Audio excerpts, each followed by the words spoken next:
Okay, here we go. It's Monday, 5 p.m. EST, almost 4:59. Couple of updates I've done over the weekend. I'll talk to you about. Um, I'm gonna work on the vending machine model today. But before I get into that, let me make sure my sound is working. One sec. Test, test. Reset my headphones. Reset my headphones. Okay, great. Okay, great. That's working. Okay, great. That's working. Okay. All right. So, welcome. Uh, I've done a couple things with the branding. As you know, I've added a membership version of, well, my YouTube channel. You can become a member. Let me go back to that. You can hit the join button here for early access to videos. Also, you can talk in the live chat. You can support me. You get some emojis and stuff in the chat. Also, most importantly, you get access to all my live streams in the past, which they will now be part of the members only playlist. And if you want to learn how I approached all these different models, you can look through those.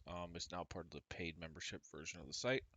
I'll also, so on on these live streams I'm doing right now, I'll keep it up for a week. So like from now to next week, what I'm doing right now will be up in for the public view.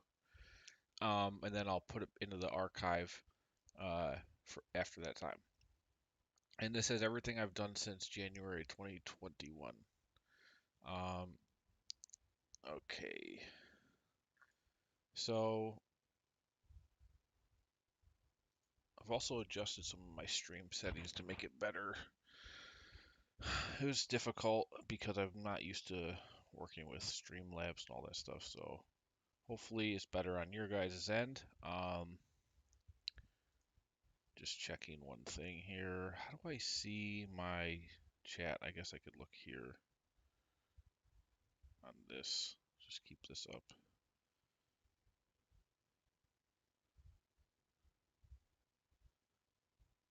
This will be fine. Okay.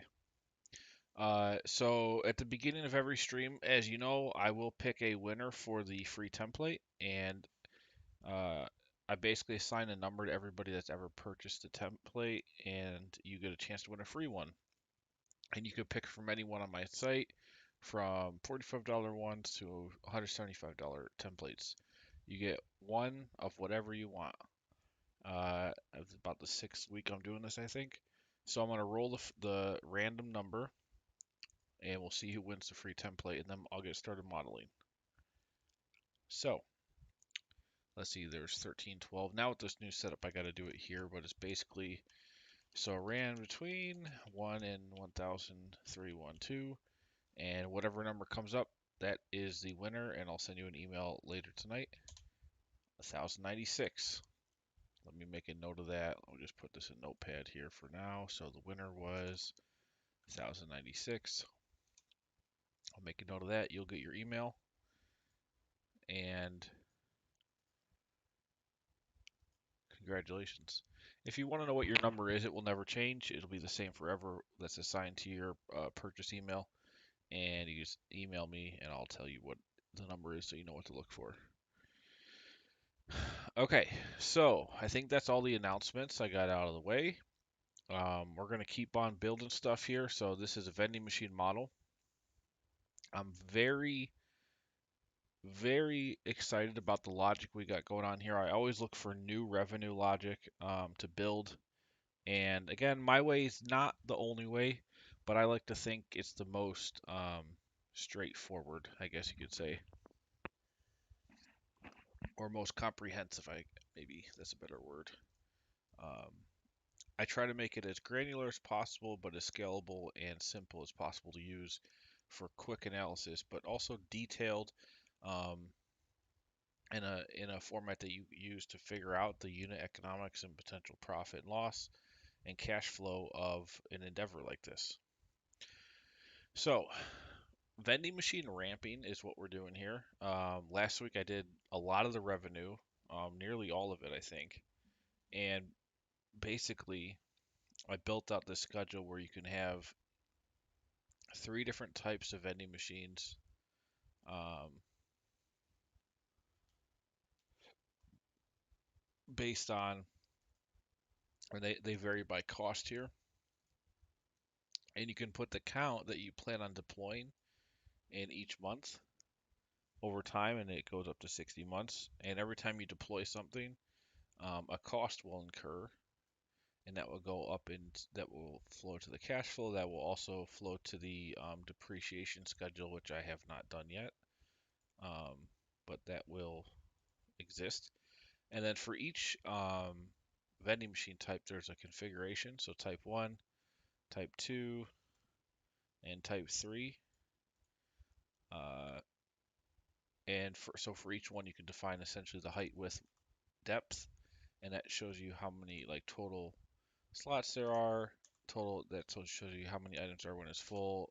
Based on a max refills per month, you get your max monthly sales volume. And then there's some percentage configurations here to define um, essentially, so you're refilling it every X, whatever you put in here. And sometimes you may not sell out of everything, and some things might go bad or spoil. It depends on what you're selling. So you can put in a waste percentage here, and that will essentially be factored into the unit sales per month. Also, the average price per item sold is here, and I did some helper calculations that you can put in data for every item up to 100 items, and this will give you a weighted average cost of goods sold per unit, weighted average price per unit, weighted average cost of goods sold, and this is a margin. Probably should put margin here, percentage. And then also the waste rate. And that's to give you smarter numbers when you are looking at entering your waste percentage and average price per item sold. All right. And these numbers don't flow anywhere. It's just there to help you come up with whatever you're going to input into these rows for each of the vending machine types.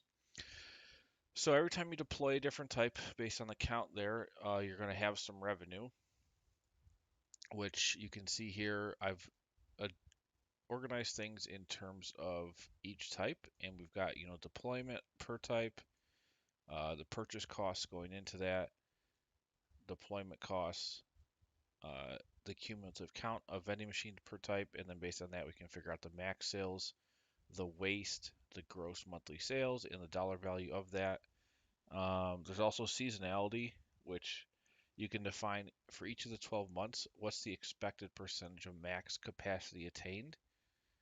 And this is going to factor in along with the waste to figure out your actual net monthly sales amount. I thought this was a really cool configuration. So like here for month 1 of year 1, 90% max capacity attained means that you can sell up to 2,800 per month. This is assuming you're only going to sell 90% of that. And of that 90%, 13% is actually waste. So you can see here our total monthly sales is just based on the double click on the formula here, the total vending machines that exist, and then that's multiplied by revenue E12, which is the max sales, this here, and then that's also multiplied by, and I said E26, the max, they're the vending machines. So that gives you your max sales, and the index here is showing you the seasonality. That's determining what percentage to use out of the 5 years for this each month. And so you can multiply that percentage by the total vending machines times total max, There's your max sales. The waste per month is then taking the percentage of that times the waste. So however many units you're selling a month, some of those you might not sell because of, again, spoilage or whatever. So some waste. Um, and then based on that, you can figure out your net monthly gross sales, and then you apply your dollar value to that to get revenue. So that's kind of where we are in this model right now. And what I did, that's essentially the overview of last week. Uh, so let's keep on going. The next thing I've highlighted here is I got to do weighted average cost of goods sold integration. So that's got to happen. And then I'm going to have to get into dynamic depreciation and all this stuff. But let's just start with cost of goods sold, and then we can get to gross profit. So this is gross monthly sales. We're going to do, so this will be pretty easy actually. We'll give it a space here. And by the way, if you're wondering, in Ohio right now, it is literally beautiful. I wish it was like this year round. It's just completely beautiful outside. So cost of goods sold. We'll go type 1, 2, and 3. Just reference this here.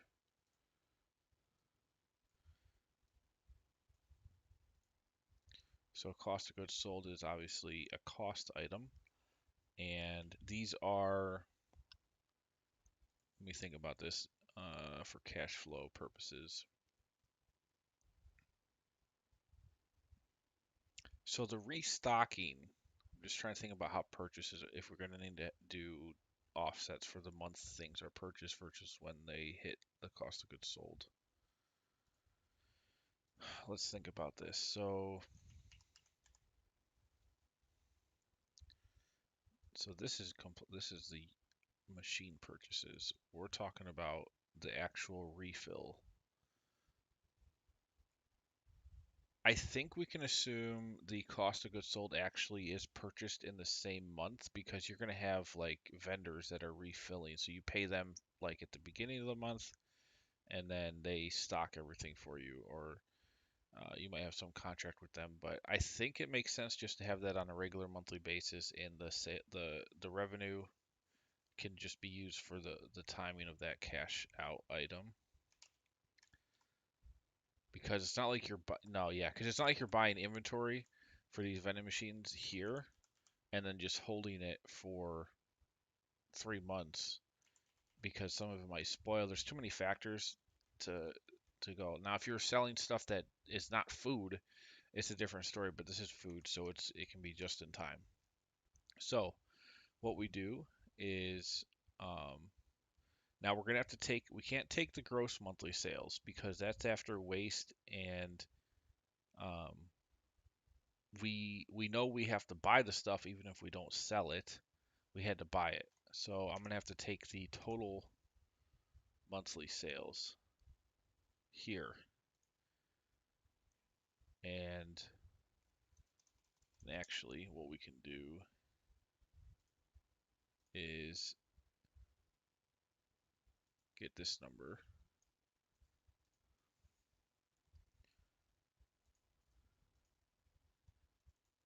So this, and then we're going to multiply by this instead. So technically this number, 100,000, is the max. Like that's everything we bought, the value of it and the selling price. Now if the cost of goods sold rate is 20%, meaning it's 20% of the revenue, we just multiply. So this is the max sales times, take the right year, so index this, and match this with the right year to get the column. So 20% And our gross profit, so this is actually not going to lead directly to gross profit because we have this waste in here that happens. Now, if the waste were 0%, then it wouldn't be relevant, but it's not 0%. It's a percentage that we put in here based on all this. And we can remove this yellow.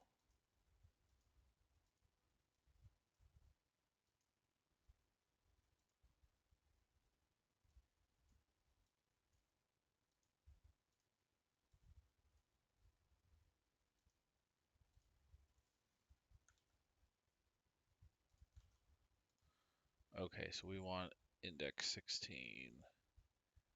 So that times 16, lock that, and this, and this. So there's our cost of goods sold. We'll get, let's see, 16, 29, and 42. 29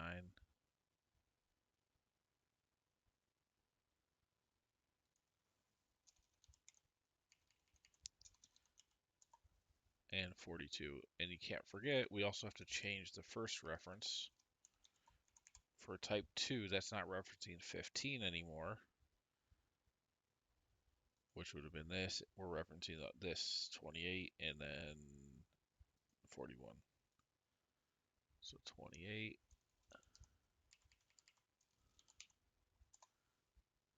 41. And this is, this is financial modeling at its finest. People do pay you to do this kind of thing, and it's tedious, but it's definitely, I love to do it. I love building stuff. Total goods sold.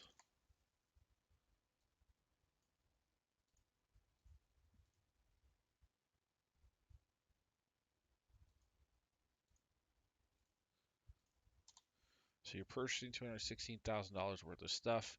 You made revenue of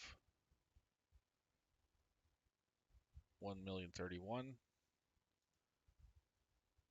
So our margins roughly is 80% margin almost. Now, so we do cost of goods sold. I guess we can do gross profit by type, cost of goods sold by type, and then this is just the revenue earned, gross monthly revenue minus the cost of goods sold. And then you've got profit or gross profit margin, which is this divided by the total revenue.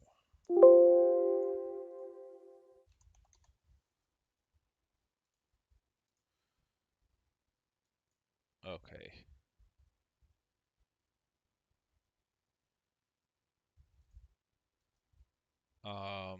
I'll change this so this is gross profit.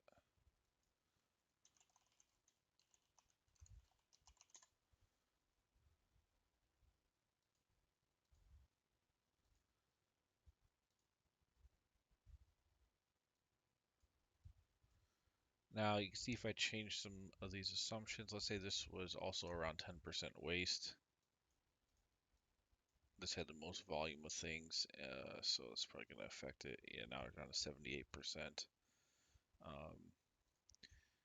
If we changed this to maybe 15%,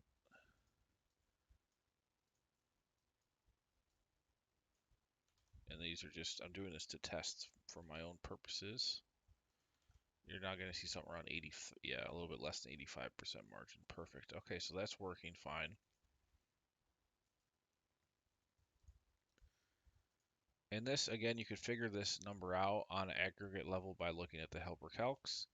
And you can figure, like, plug in for however many item categories you have, plug in their cost of goods sold versus their price. And then this gives you the percentage that you would put into the revenue row here.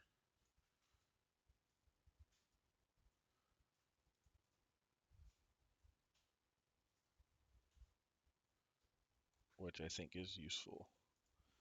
All right, let's drag this all the way over to here.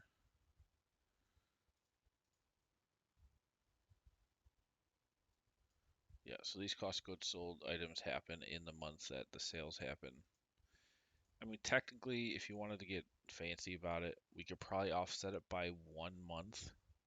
Like the stuff you buy in this month is populated here. But honestly, that's not even more correct because what if you were selling hot drinks or something and you actually had to replenish it every week or every 2 weeks or even twice a week? Well, in that case, you're buying the stuff, you're sending those payments in the same month as the stuff is selling. So because of the nature of just the most common types of vending machines, this is the logic I'm going to use and stick with. We are going to get into depreciation now, I think. Our revenue looks good. I think that covers everything we need to configure for each type. As they come on board, we get this drives our new revenues, cost of goods sold as well. So depreciation is a tricky one, and that's going to offset against this purchase module here. Do a new tab.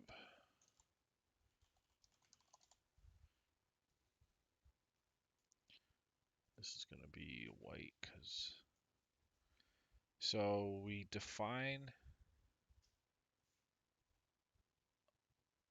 the useful life of all these different vending machines is going to be the same. And honestly, if you're an accountant, it depends on what type of, well, there's, who knows? There's so many different things with taxes. You might be able to expense everything right off the bat, which in that case, you could just take the purchase amount that's in the pro forma, and that would be your cost in that period.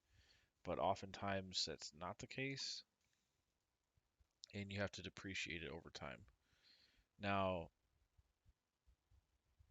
I'm going to allow or just let the user put in average useful life per vending machine. And that's just going to be an input up here. Let's say in years, I'll just put like 3 years here, but it's going to vary. Really depends.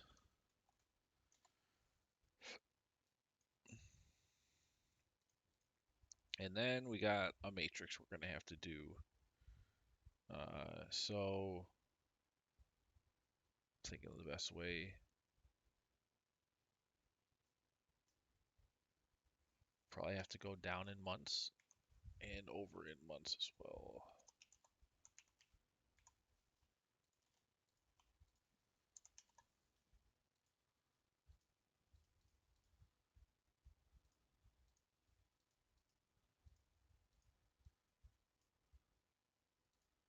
So this is going to be useful for anyone doing any kind of depreciation schedule,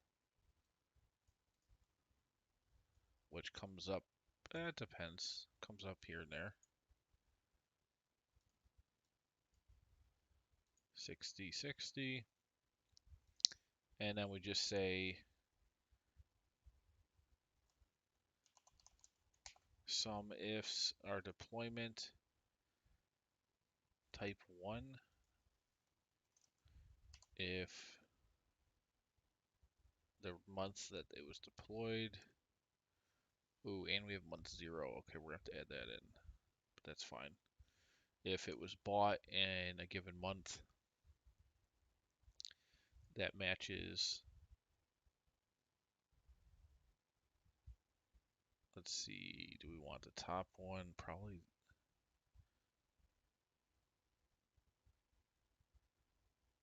This is the tricky logic here. Let's think. So if this matches it, it'll just populate in the same column. If this matches, it'll just populate in this.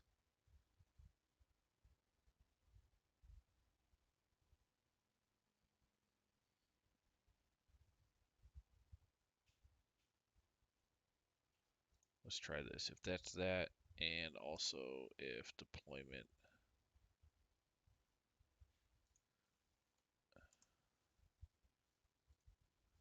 is here as well.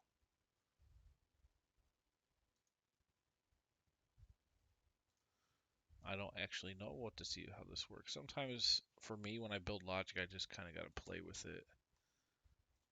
So this is here.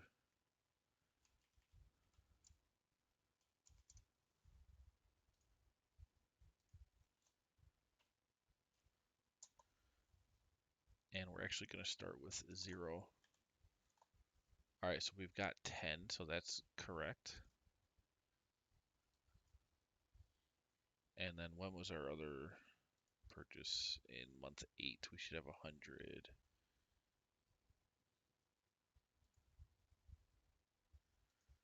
On 8 and 8. Now, why don't we have some if C, if B, 8? Ah, didn't lock this here.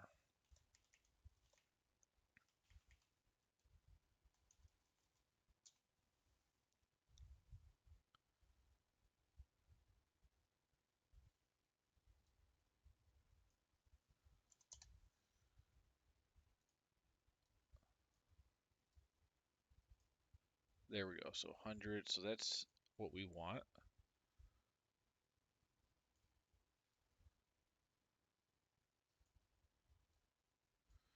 So we've got our basis for when depreciation happens. We can now start counting. So you'll actually went out to 60.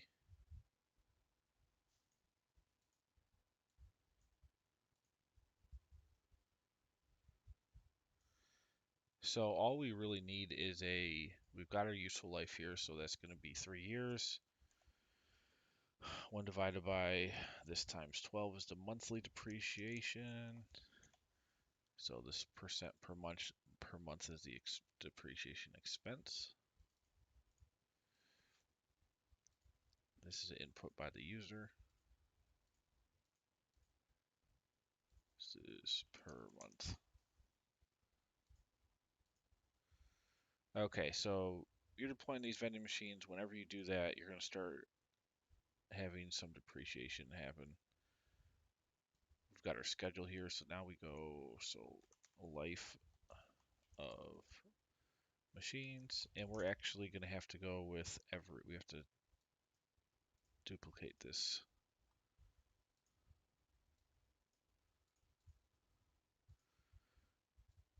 So we have to do this for C, D, and E, all of these. We're assuming they all have the same useful life in this case. So plus this, plus this. So it's C, D. And the key with what I like to do with my models is make them easy to see how the logic is all tied together. And that makes them easy to modify as well, and as well as understand what's happening. So there we go. We got our unit purchases. So life of machine. Let's think about this. Yeah, we got to keep them separate. So now we just need to know their age, and then we can multiply the percentage depreciation by that, and that's how we do dynamic depreciation. All right, this is going to be if. So this is the count logic, and I love this piece of logic. If this is greater than 0, and this is I've used this in probably 5 or 10 different models, and when it's often comes in handy when people can't figure out how to dynamically count things in a model on the same timeline with different start dates. So we just do if C5 is greater than 0, then 1, otherwise 0. So that's the first piece of it. But then we also go and you do that for the first column. Second column, you go and put it priority ahead of that if C68 is greater than 0. then start counting, which is taking the previous number plus 1. Otherwise, do the second string. So now we have a nice counter for the life of the different things.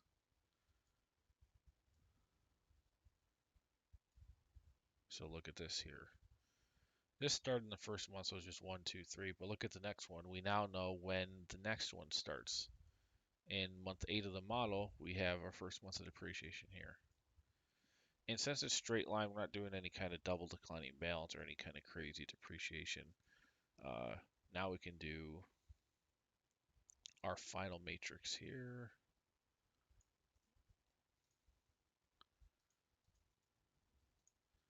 Which is depreciation.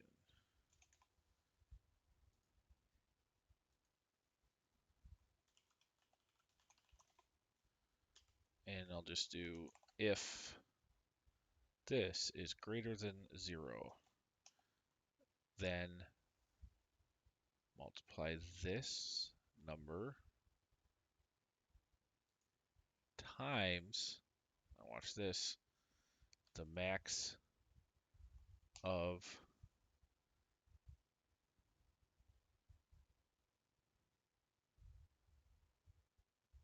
hold on, we might need to do another matrix. So the max, if we took the max of,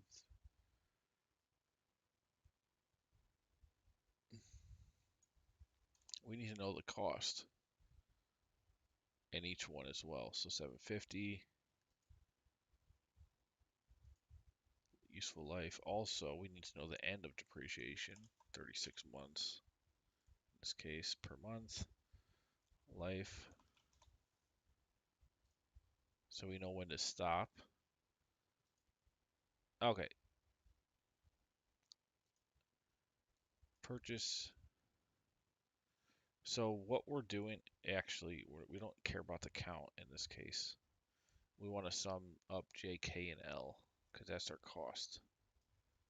So let's adjust this to J and K and L. Now we have the cost that we depreciate over time. As long as it's between 1 and 36. We're going to take 1/36 of that amount. So there's that. If you really want to get fancy, well, no, we're not getting that fancy. So life of machines, and then we do a simple if and the life is greater than 0, and this is less than or equal to 36. Close the bracket, parentheses, then just do 2.7% times the max of the whole row, whatever that might be here. And that's it.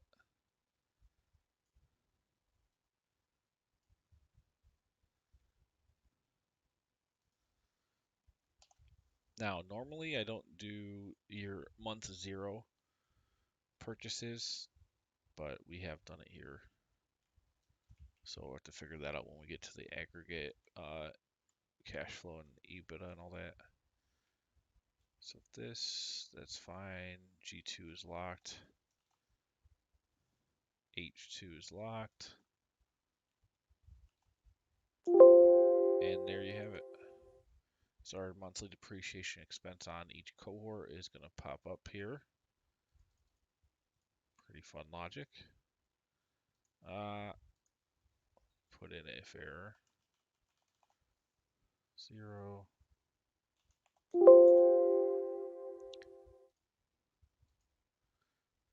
Depreciation is always fun. Now, why is this? Okay, that's fine actually. Yeah, that's 0. If error, oh wait, if and this, otherwise that. Okay, we got to put a 0 in here.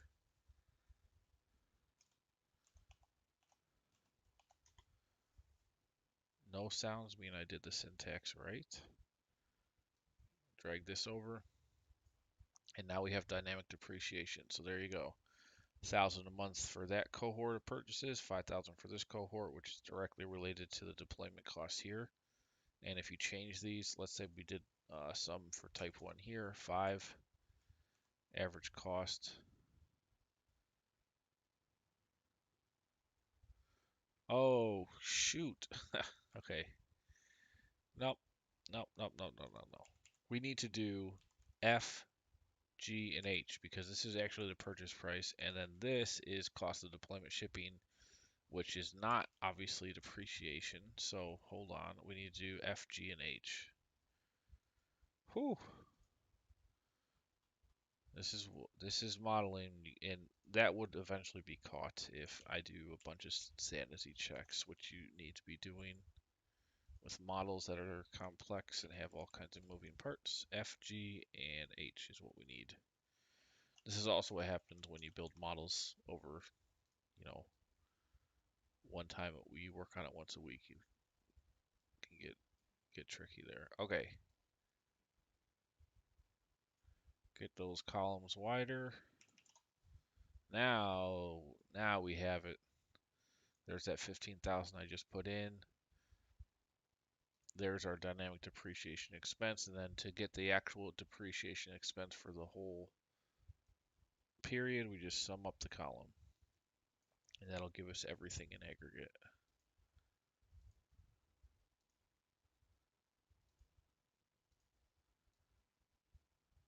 Now we're going to come back to this because we're going to use this number, but we're not going to use it right this second. But we definitely had to get it calculated. So there's depreciation dynamic. We got our purchase costs. Now let's think about this real quick. If we buy something in month or time 0 of the model, like we have here, and we want to take depreciation expense in this month, well, I guess we just have taxable income or tax. We just have a negative EBITDA in that period, I guess, because we're not going to get into taxes and uh, net income after tax. We're gonna just take EBITDA and then I'll go like EBIT or EBT. I'll just do earnings before taxes to get that figure. And if you wanted to, you could just put a tax rate on it and do it. But I guess that's fine. It's just going to be a negative EBITDA for year month 0, which is just the depreciation expense. Now, if you deployed these in month 1 instead of 0, then it's just fine and it populates. Let me see, how did I do revenue? So I think I offset revenue by 1 month. Let's see. I'm assuming I had to have. Yeah. Well, cumulative count, monthly sales.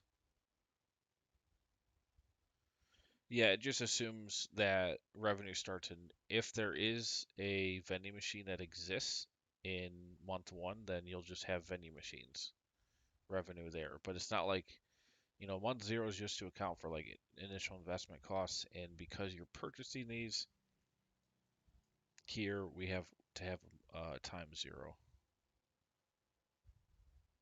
For EBITDA or for depreciation, we'll show it in down into the, we get down there. All right, I'm gonna put this back up to year 0. Now this is a real easy way to scale. I mean, if you're scaling, drag these out so people know that there's zeros here. If you're trying to figure out strategies for deployment and want to see all the different effects of the timing, the revenues, the initial capex, all of that stuff, this allows you to plan it pretty quickly, but also on a really granular basis. Okay,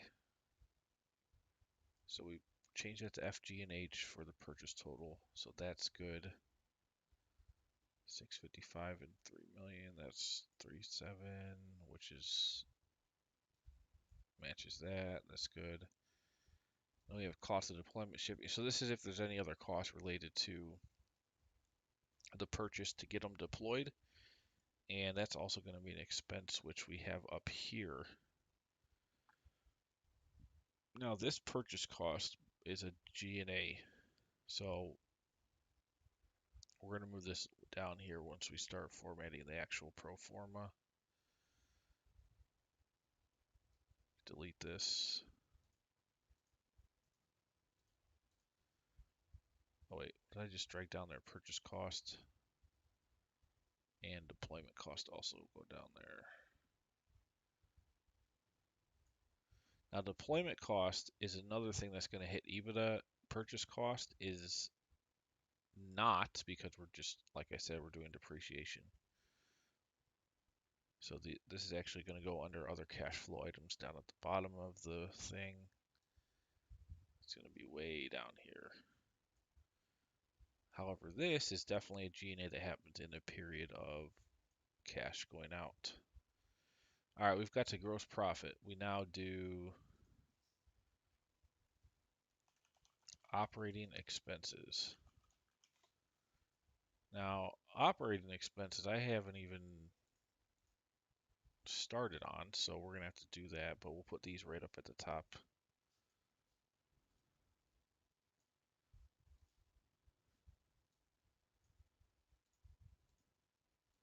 So we don't forget about them. That's another thing with modeling is you just want to make sure you go slow, you're not double counting anything, and you're copacetic with the assumptions no matter what they end up being. Now, this is fine to be up here, this is fine, and then we got all our sales. Cost of goods sold, that, okay, operating expenses. So, for OPEX, we're going to have three main types: R&D, sales and marketing, and G&A, general and administrative. What I usually do, and what I'll do here, well, we actually already started costs. Shoot, I forgot. Delete this. So for cost assumptions, fee for vendors that allow the machines. Oh, right. Okay. We also have to account for the so if you're doing a vending machine model, you probably need to pay the vendor that you're putting your vending machine at either probably a percentage of the revenues. So that's fine. We can put that in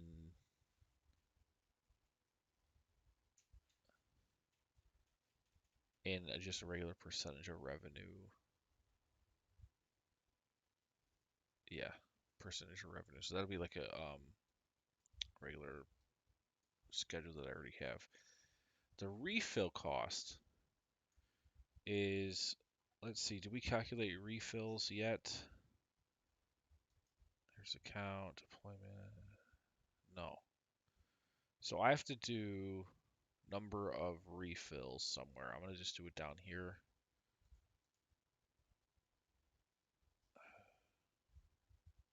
Well, I guess we could do it here. Okay, so it's going to be kind of like this. Because every time you refill the vending machine, you might have to pay like a fee on top of, well, no, you're just probably going to have to pay a fee for whoever's refilling the machines. So,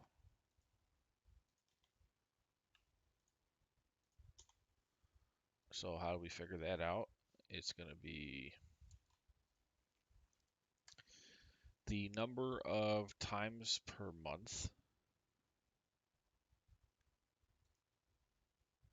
max refills times, well, hold on. We'll just take this because this is an index match, a big index match. We'll take this here.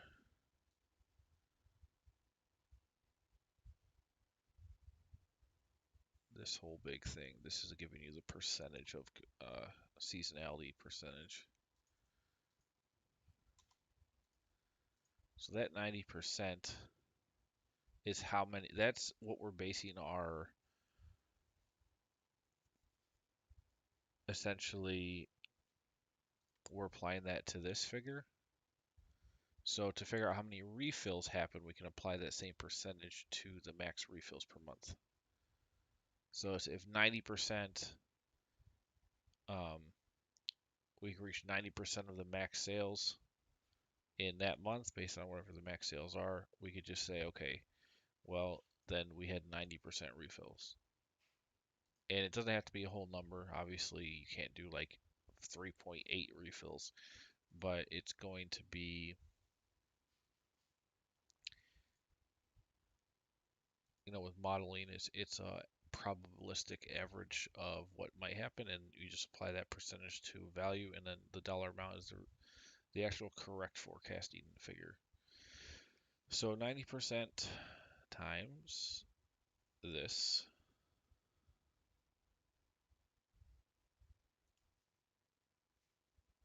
here is the amount of refills per month, so 3.6. We can lock this, and then we actually have to multiply that. This is going to be a dollar value. We now need to know the cost, which is our index formula, against the schedule here. We can index this, match the column with E2,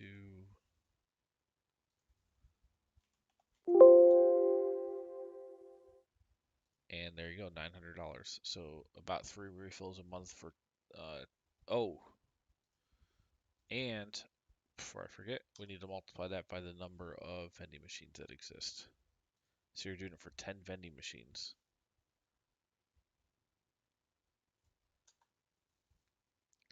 Now, does that make sense is the question. Average refill cost per machine. Yeah, because if you had like 100 machines, you want to do it by a cost per machine basis, because that's probably how you're going to have to price it with whoever's doing your refills. So if it's $250 per machine, per refill, we need to multiply by the total machines that exist. So here, if you had 10, you do 3.6 refills a month per machine. There's 10 of them, and it's $300 per time. So there's that. We got to lock some of the, well, cost actually can just go down. E14 can go down. No, this cannot go down. This cost. This cannot. And then we just have to change our reference to the, so this is revenue E11. Now it's going to be revenue, we'll do 24 and then 37.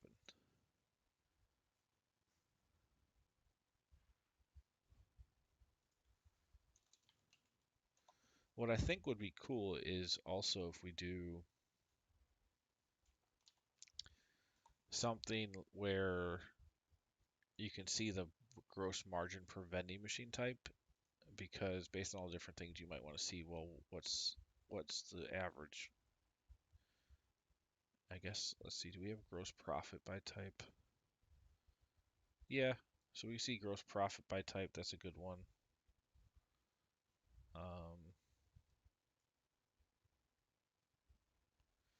I might drill down whenever we get to the end of this whole build down to like take out, so find gross profit, also account for deployment cost and maybe depreciation or something to get like an average, something like that on a per type basis. Okay, so let's drag this over here. So this is fine. This is not deployment. This is refill cost.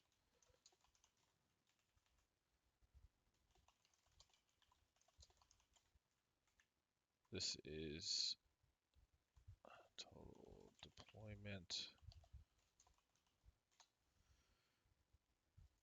All right, both OpEx stuff there. deployment, refill. Oh, okay. Now, have I forgotten anything here? Deploying things, purchase. So this drives that. We now have our refill costs. Oh, okay, so vendor fees. Now I think that, all right, let's go. Let's pull up another model here, which is a good one for OpEx. I think, you know what? I know exactly which one. Enterprise SaaS has a nice OpEx schedule. So we'll pull this whole thing up here.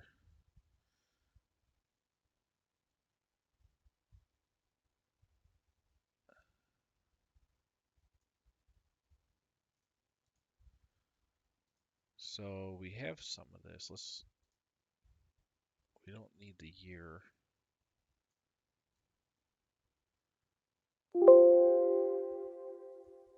But we have all the other stuff.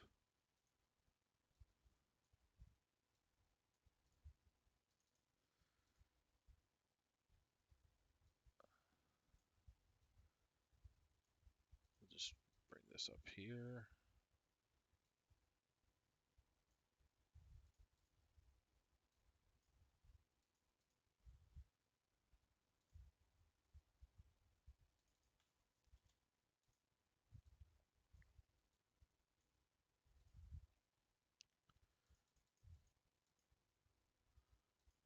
Okay, we don't really need to know this.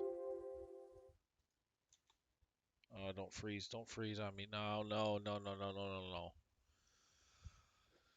Oh, no. Oh, shoot. Come on, Excel. What are you doing? Do not.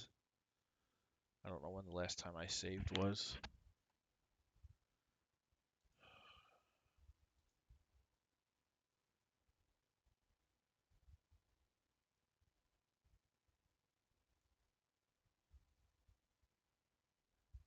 Alright, this is not good. We're frozen. Literally can't do anything. I can just move my mouse.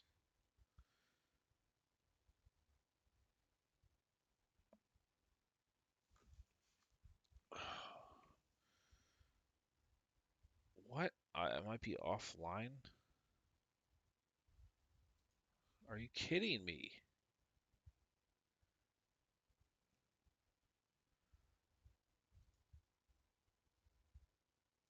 Still going.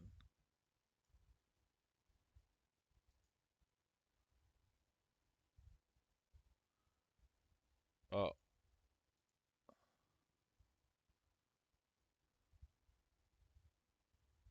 oh, don't do this.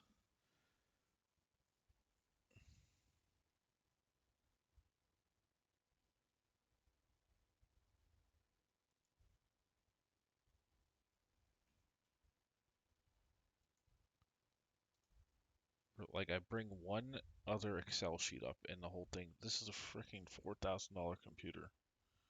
Built it with custom parts and everything, and I'm getting issues running two Excel sheets at once. And there's not even that much of a difficult, like, the logic here is not that crazy.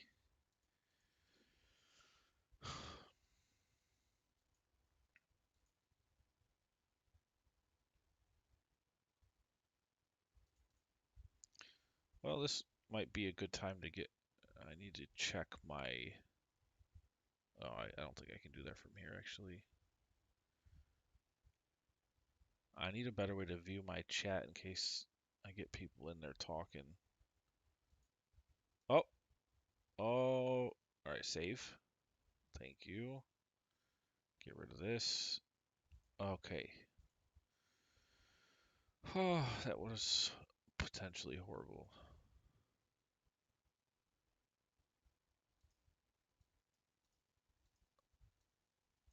Let's just. All right, this is the whole thing here. I don't know why this keeps dragging down. Thick bottom.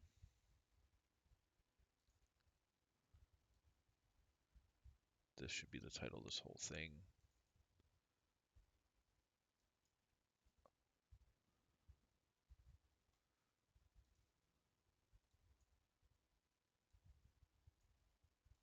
Let's drag this over. Drag these over. That should be no problem.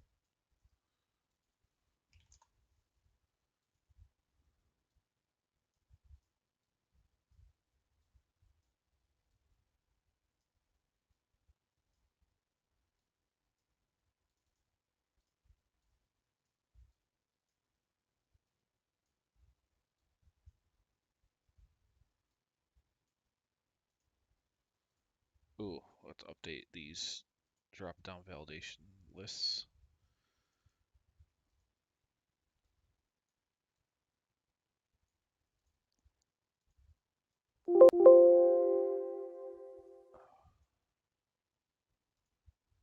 Get over here.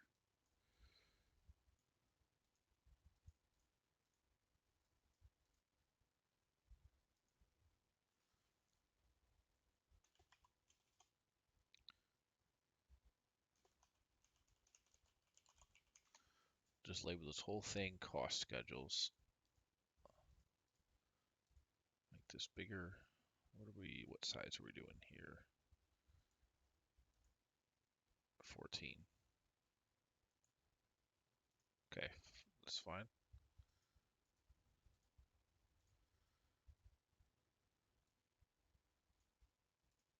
These are not to be edited, but these can be, all of these names can be, we've got sales and marketing, G&A, all this. Here's where we're going to put, like, for example, vendor royalties. So that's for placing. Yep, and these are going to be G&A. We've got cost of goods sold. No, we don't need this. We actually know exactly what our cost of goods sold are. That's not necessary.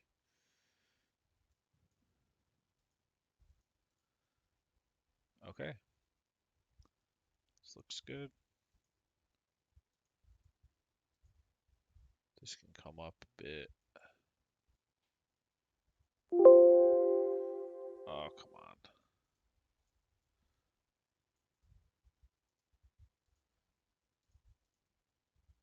Come on. Delete. Shift cells up. Let's go up 2 more.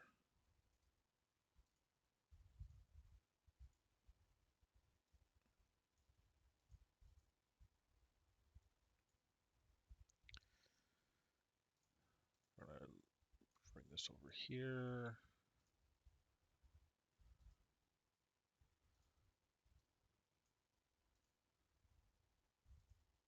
All right, I'm trying to eliminate as much white space as I can.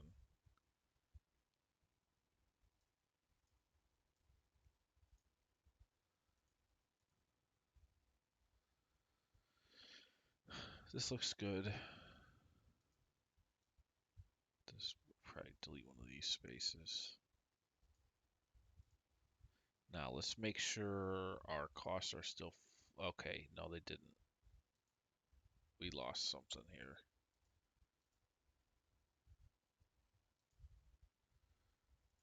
So I was doing 8, 9, and 10. This is fine, but here index, yeah, this has got to be 8.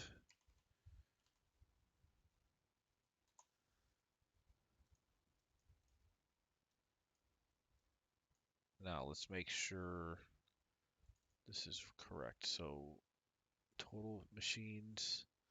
Oh, it's not. So we definitely have to change the seasonality for type 2 is 20 to 31. So this goes to 20, 31,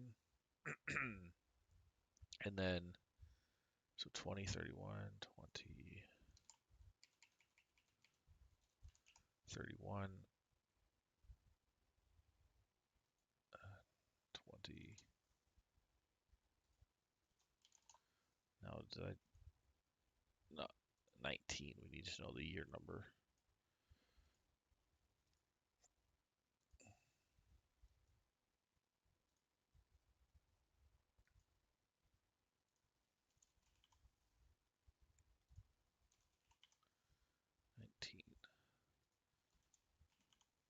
Okay, 19's all around.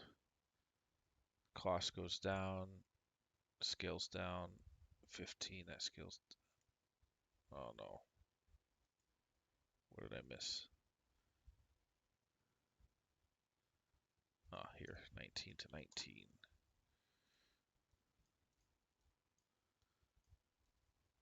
Drag this over. There we go. Okay, we have refill costs. We have OPEX or deployment.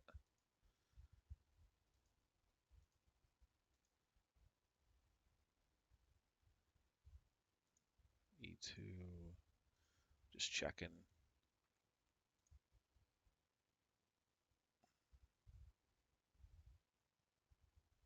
Okay, it looks like these are all good.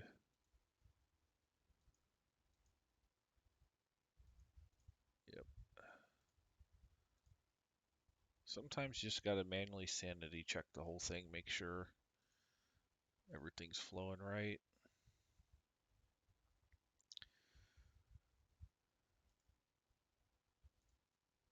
Costs. All right, that's fine. Let's do our data validation for these. Just pulling the list up from here for every month of the model.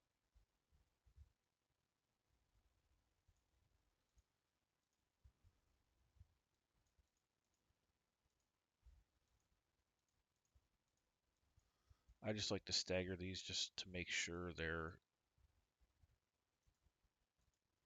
calculated or showing up right with the index formula. It's a nice sanity check.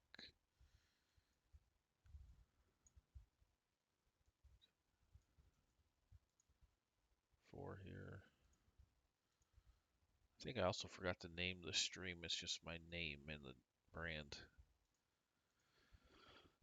It's gonna have to be about vending machines. Hopefully, can I edit this? No, I don't think I can.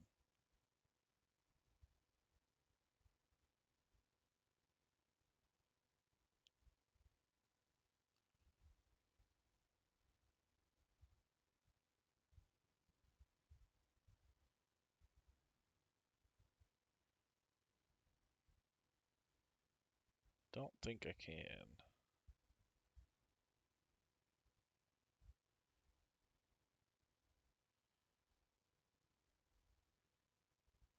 Just checking something real fast. Man, it has been a tough day in the trying to get all this figured out for the stream. Okay, where's the live stream?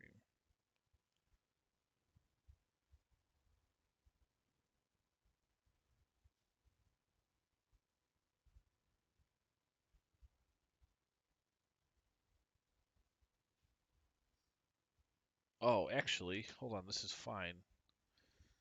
This is fine because I set it up to just view the Excel. Bear with me here. Just stand by. We're figuring out technical difficulties. Let's do. What am I doing? Go here. Live. Okay, now if I switch off of this screen, it still shows Excel.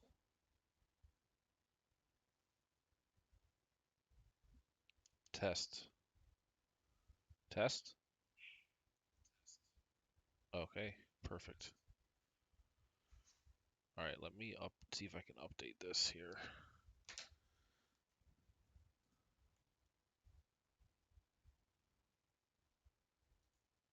Sign in to YouTube.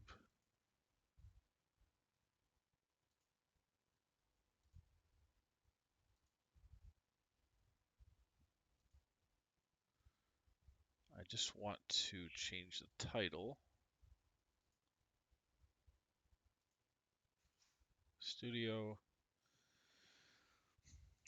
Man, I tell you, this has been a bit of a nightmare today.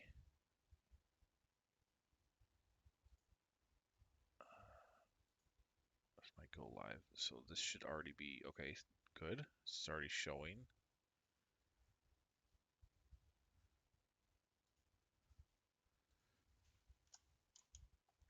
vending machine part 2.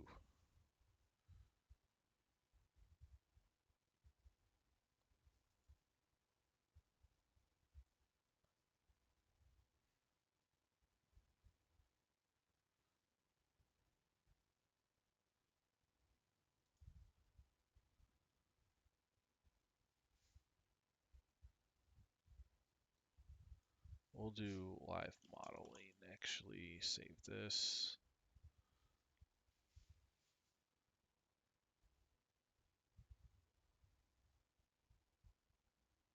Okay, I think we're good.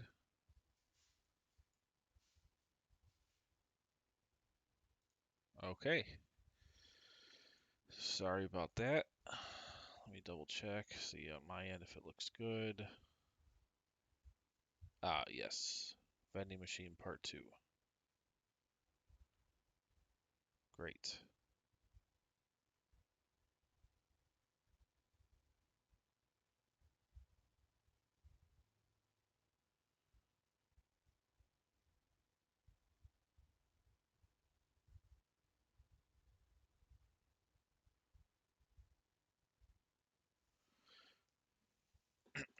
All right. Anyway, let's get back in here. Oh, you know what? Let's make these softer lines here.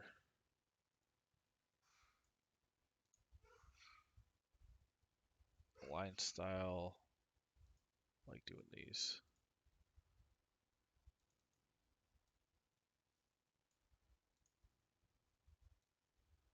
Just looks a lot cleaner.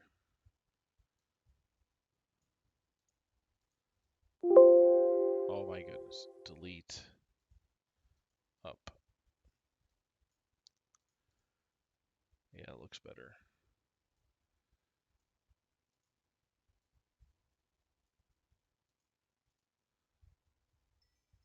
That can stay bottom border.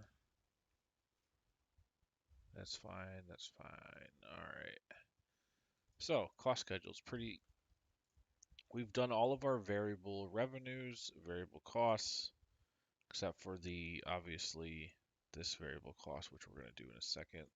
Royalties. Let's say you got to pay, your vendors average of 1% of your revenue, whatever the terms might be. We'll zero out the rest of this for now.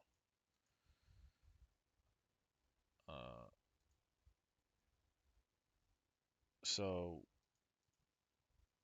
I'm gonna just label this like we'll start right here and just go down the line. And then this is gonna be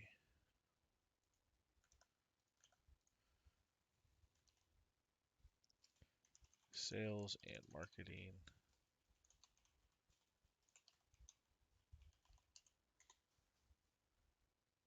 And just see this, we're going to go way down here on this one.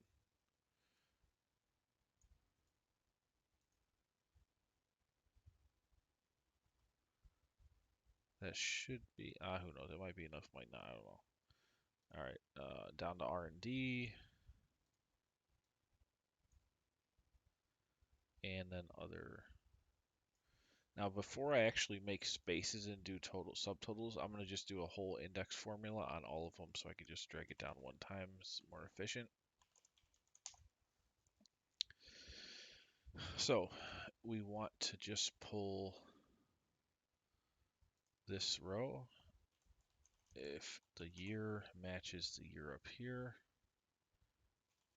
and 3, 0. And then we want to also check for if this date here is greater than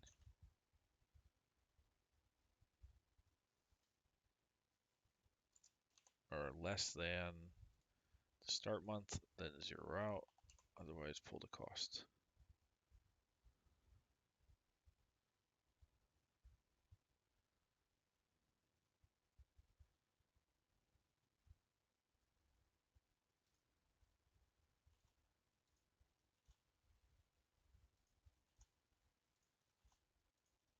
also, alright, that's fine.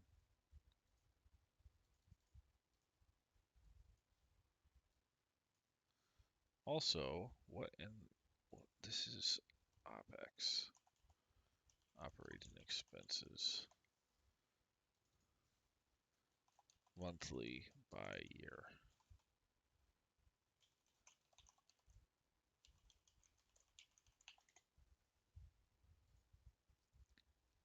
And that's actually here.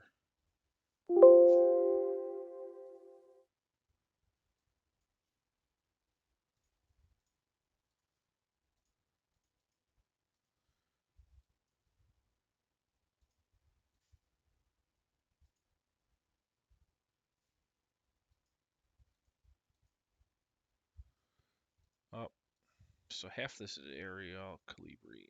Let's get this all into Calibri.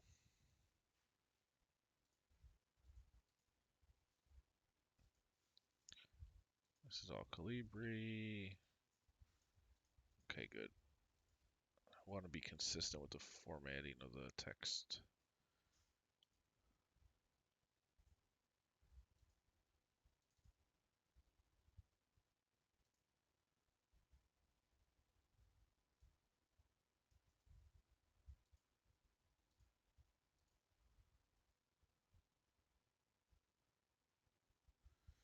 All right, make sure we didn't lose our refill costs. So this is 8, 9, and 10. Make sure that's, nope, 7, 8, 9. Dang it. That should drag if I delete, but apparently doesn't want to.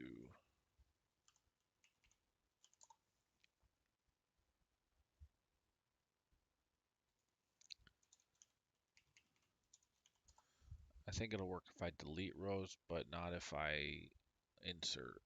So whatever.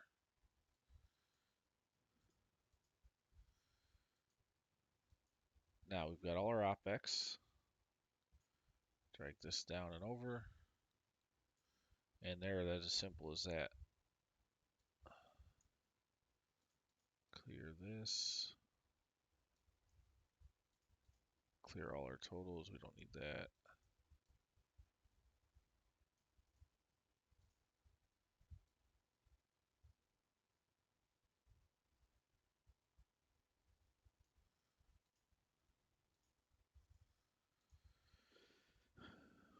One, two. We don't need. Wait, why does this have a value? Shouldn't.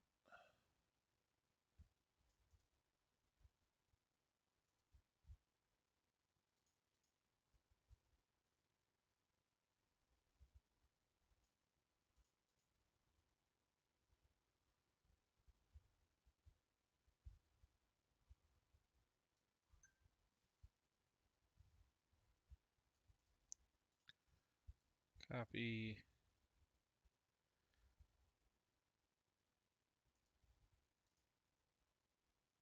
Okay. So we have sales and marketing, G&A, general and administrative, and then research and development.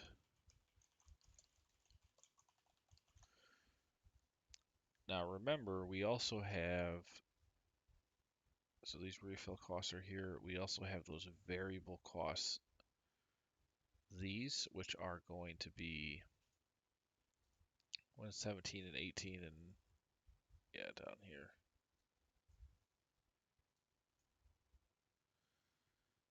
'14 through 18.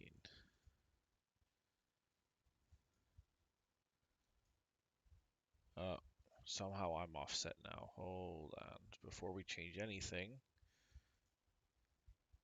let's make sure we started in 14.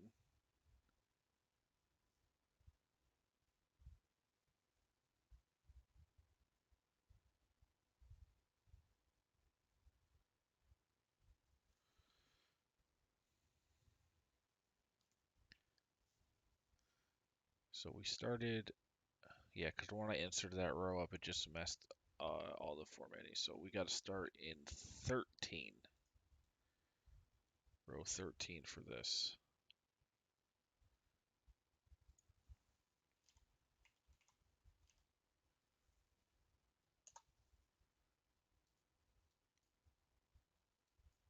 Yep, there we go.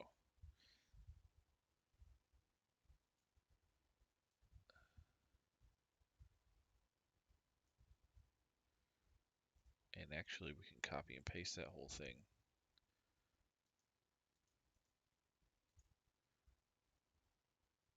Perfect.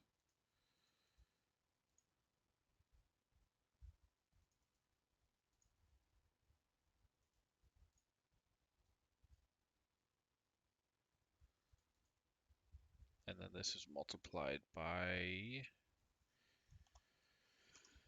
times total revenue,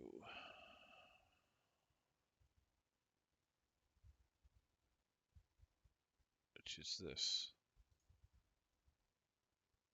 I'm going to name this actually total revenue.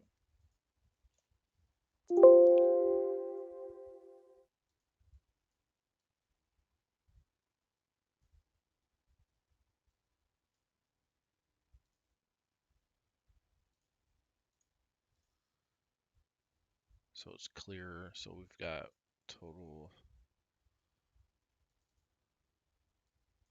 monthly revenue, total.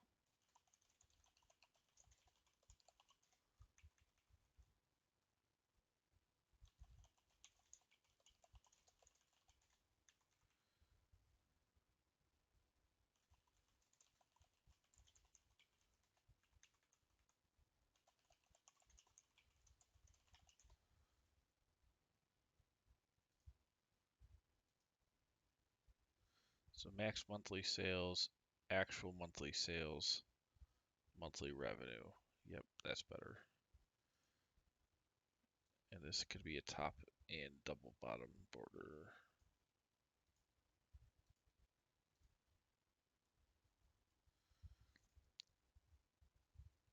Cost of goods sold, gross profit.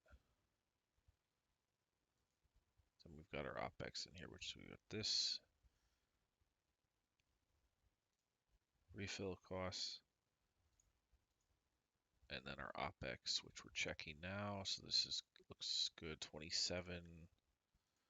It's the bottom here.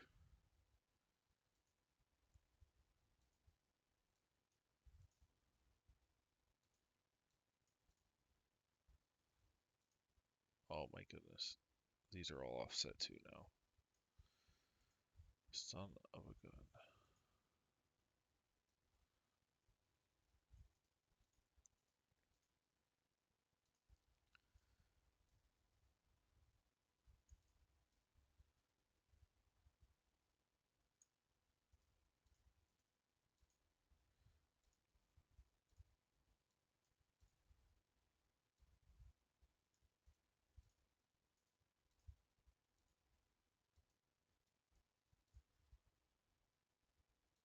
And 114 to 118 at the bottom.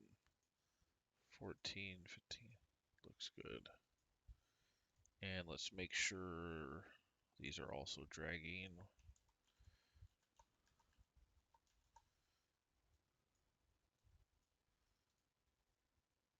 Good, good, good. Okay.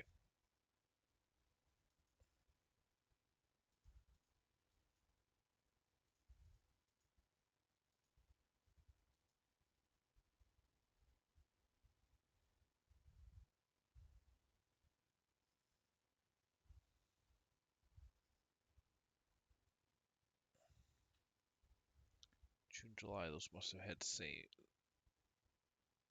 Yeah, 50%. Okay.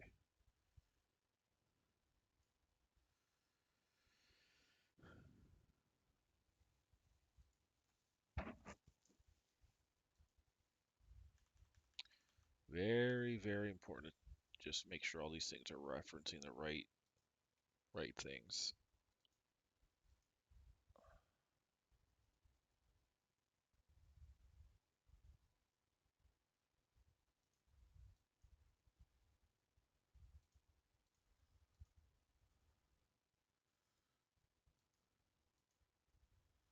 Yeah, so here it's not.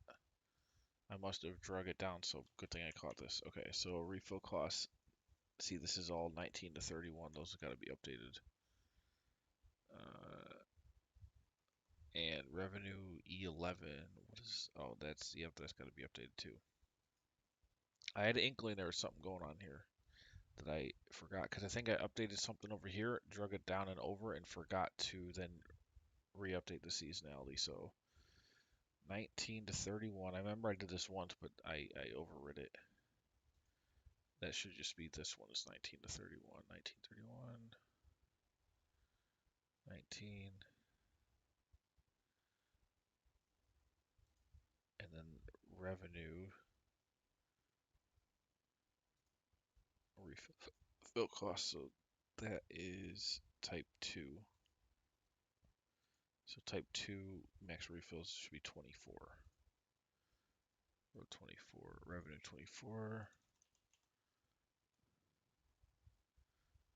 And then that's index cost 8. I think that's correct. Yeah, type 2 is 8. Now for the other one, we need to change it to from row 1 to 16.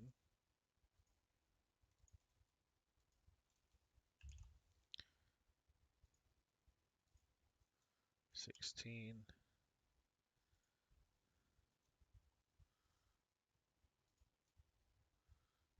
And that's 7 times E14. Total vending machines. Yep. So that's good. This is now good. And then the last one is 34 to 46.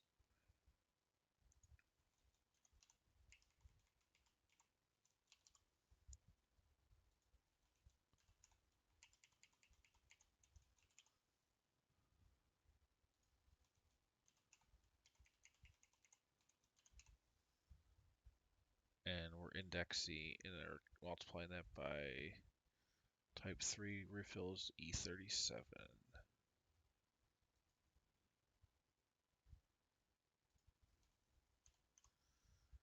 And then index is 9. That's C7, 7, 8, 9.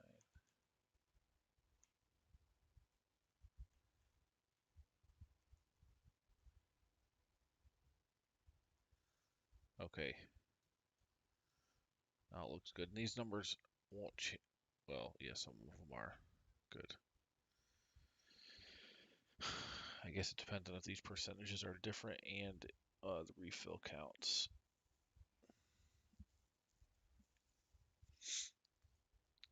All right, that's now back to being right. This is good. So we've got it. Oh, this already cleared out from when I did it. Good. So we'll do totals. Well, first of all, 1, 2, 3, 4, 5. Let's put these up here. These are also G&A.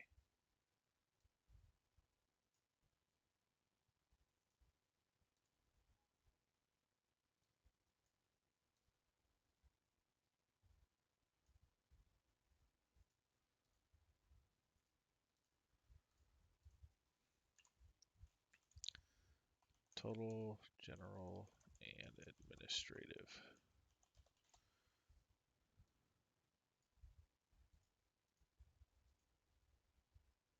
Now when I'm all done here with the whole model, I will go through and just start changing. I'll zero out all the assumptions and start changing them back and really test to make sure everything is working like it needs to be.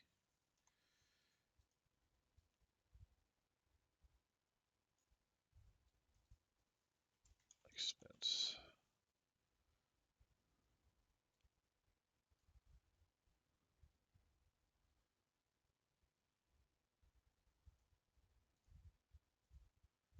See, it was better to do the index formula before you start making these spaces and totals because then you'd have to just copy, paste, and keep redoing it. This way you just do it one time.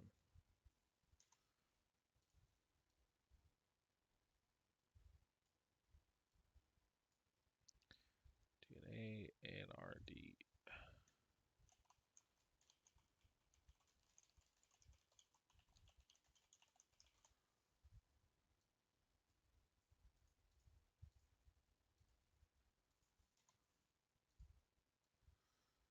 Now you'll see if we go over here, our one expense deployment we have in year 0. So now when we go to total operating expenses, we actually total this. We'll start in 0. This.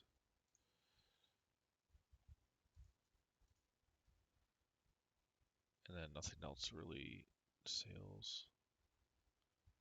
And then my purchases are all the way down here. Oh, we almost got down to them.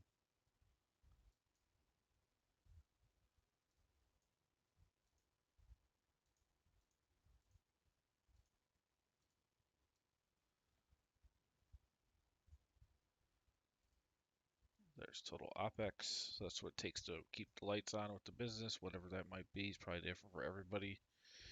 But you can go in and adjust these to fit your plan.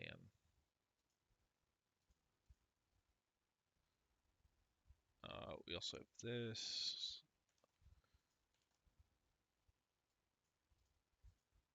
Now, with we'll integrate these next. Just making sure I'm not missing anything.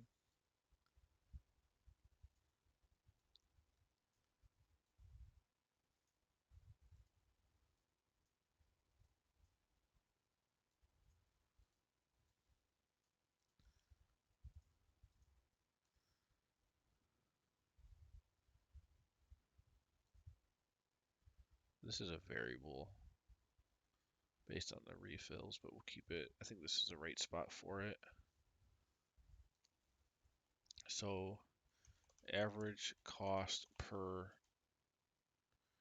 refill per vending machine.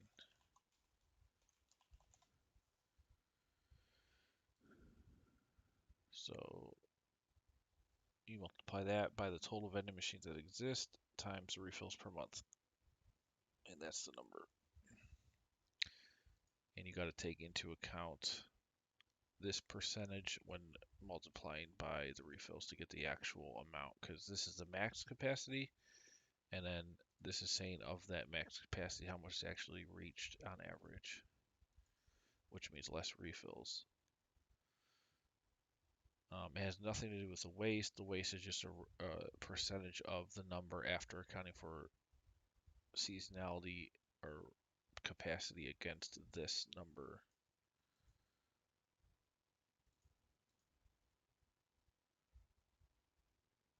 Yes, okay. That all tracks good in my head. Seasonality. Not there yet for that. We have depreciation expense. Let's bring that in. So is depreciation expense an operating expense? No.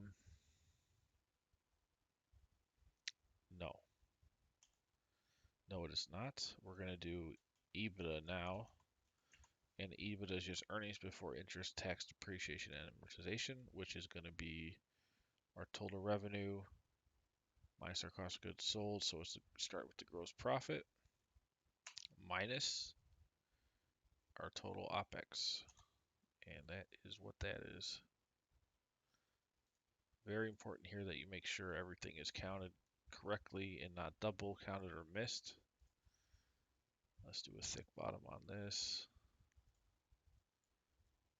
And we have EBITDA.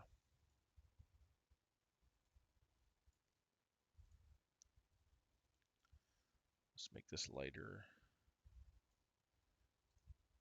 Differentiate the OPEX from that. Okay. And then, so EBITDA, we could do, so now, interest, tax, depreciation. So we can bring back, I want to get down to cash flow, and then we could add some stuff back. So depreciation expense is a non-cash item for interest.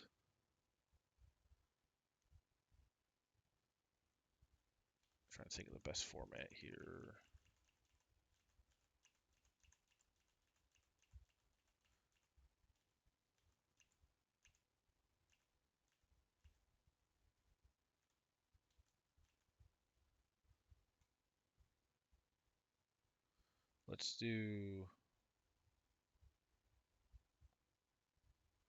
Let's do other cash items first before we get into depreciation. So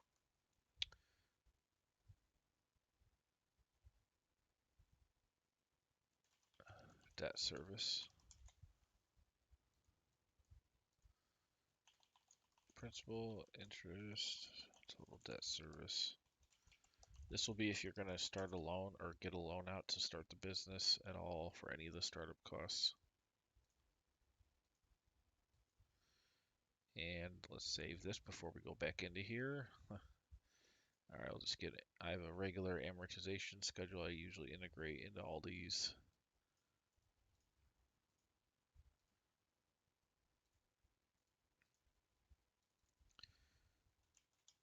Debt. So red. This is going to be equal to our control debt proceeds figure. And you could fill the rest out here. This is data validation. Take. Now my goal today, if we can get through all the logic for monthly and annual pro forma stuff, and I don't know, 6:30, I might get into the executive summary and all that and visuals, but I doubt it. Doubt it. Okay. So after EBITDA,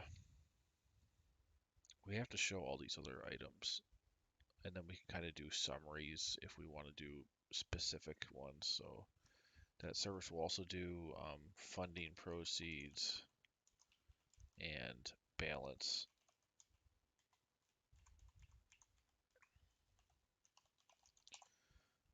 All right, sum if D, if the date matches,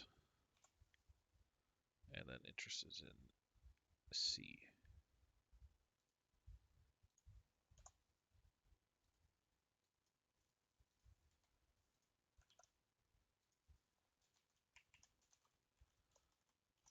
Forgot to lock before I pasted, so now I gotta relock.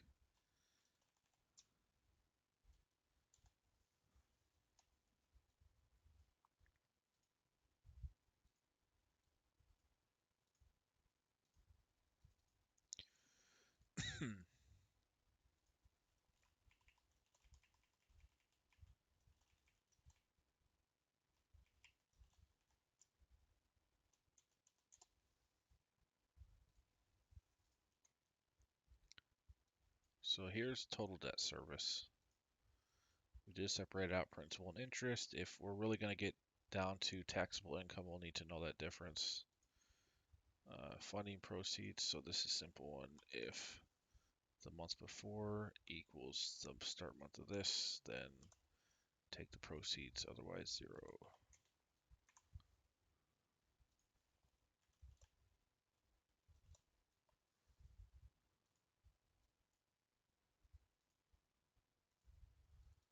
And all this is dynamic. Balance will just be this minus the sum of the total principal.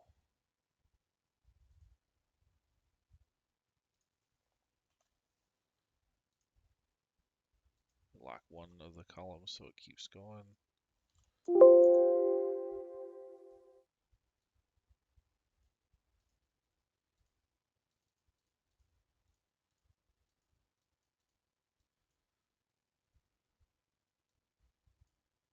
Okay, we have all the debt. Now we also will do uh, repayment, which we assume if this equals the exit month, if there is an exit month, there might not be. then pay back any remaining balance, which would be the balance, otherwise 0. I don't need to lock this.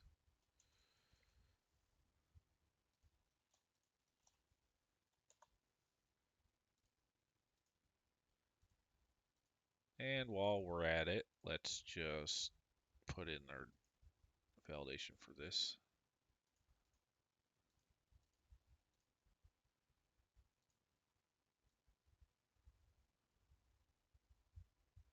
And this could actually be NA if there is no exit month. You just want to run it to the end. We're going to put the last month for now. Okay, we don't get into any of this other stuff yet.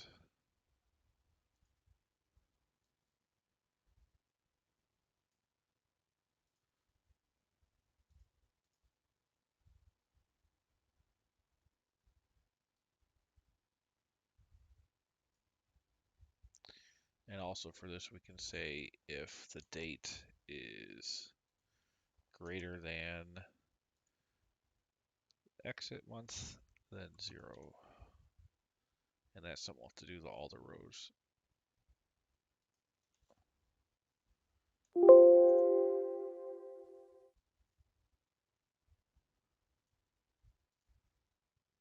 So for example, if I ended in November, we're now exiting that in November. And there'll be exit proceeds, terminal value, all that stuff's going to be calculated as well.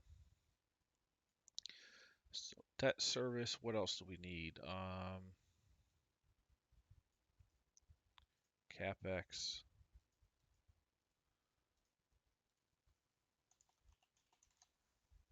This will be an easy one. Get this in here.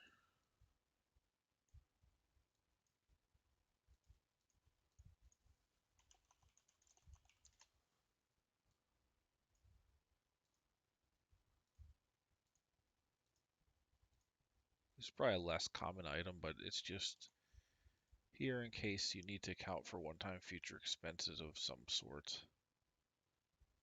This is, again, easy. If this equals our month of expenditure, then pull the expense, otherwise 0.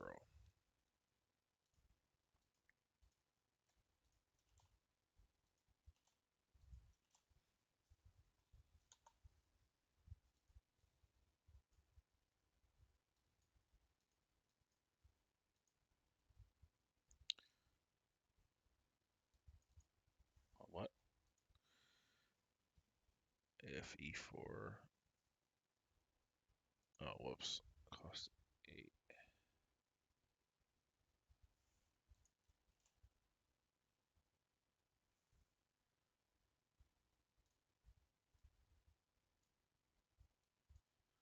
There we go.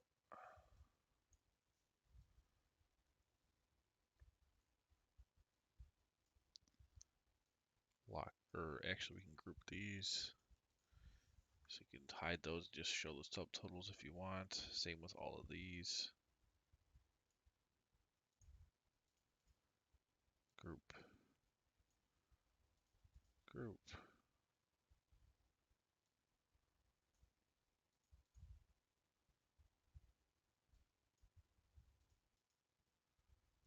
Sometimes people like to just condense and just see the subtotals of all the P&L detail, so you can easily do that by grouping all of the individual line items.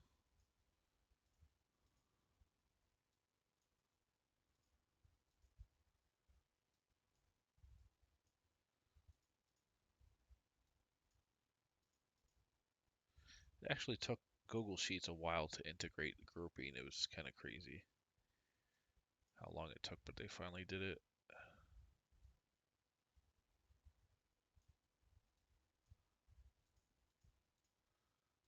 Okay.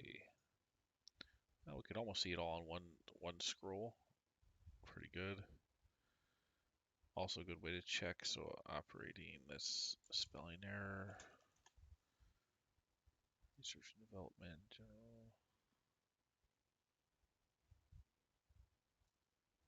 This could be grouped as well. These are kind of individual items, so we can't group that.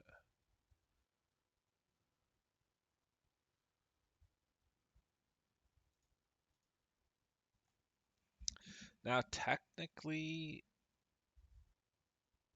the waste total here could be an expense, but we'll know because we're just putting the whole cost of goods sold in there, and we're just assuming that some of the sales, the gross sales are less than the max, which is the difference of that and the waste.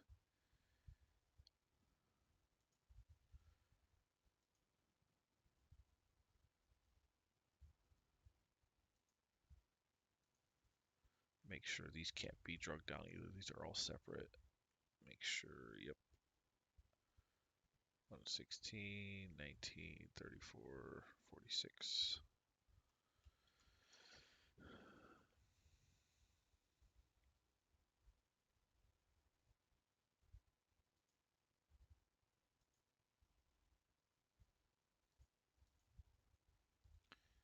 All right, looking good, looking good. So CapEx, I guess here now we could do depreciation,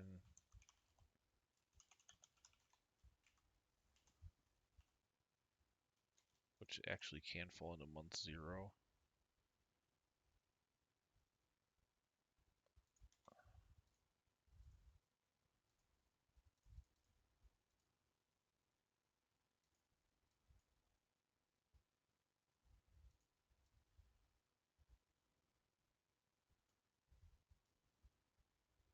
So this is the amortization or the recognition of expenses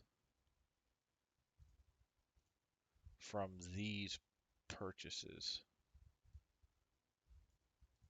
So the actual cash flow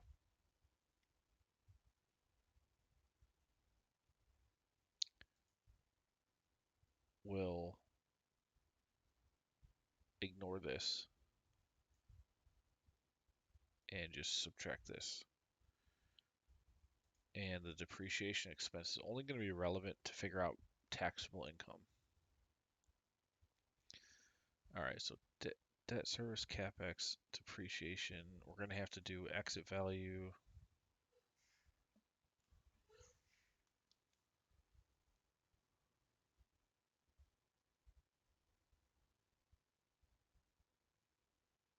One second.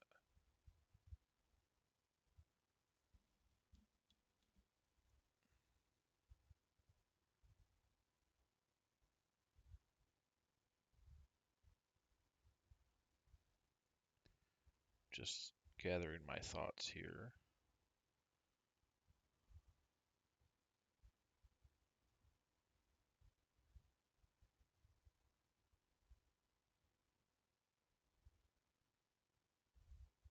Okay. Um, okay, so what else? Depreciation. We have that. We could do. Oh, crap. Let me mute this.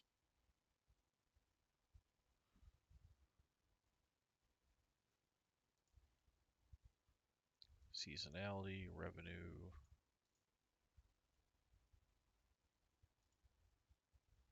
Just making sure I'm not missing anything. Okay, we could do exit. So exit multiple. Now this is going to be the sum. Okay.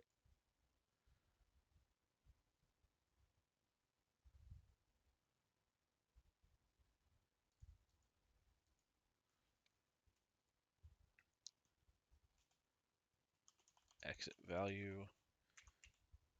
And there's some math that goes with this, or some logic. So we have to know the trailing. So vending machines, let's think about this. Are they going to be valued based on EBITDA or sales? Probably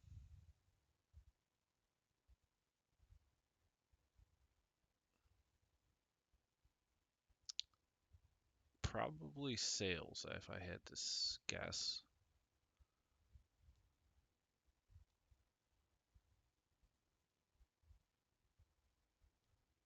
Yeah. So this is going to be 12 months trailing sales.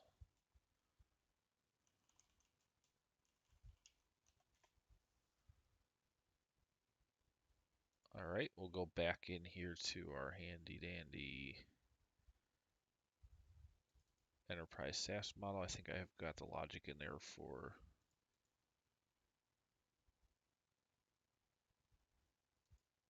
this, I hope.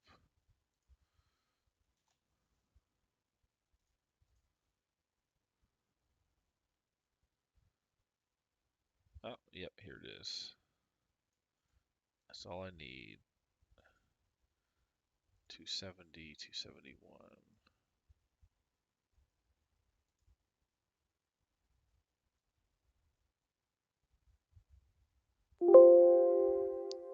So proceeds from exit of business. What we have to figure out is number one, what's the actual trailing 12 months from the exit month? So if it ends in November, then we need to show November through December because we want a 12-month total. So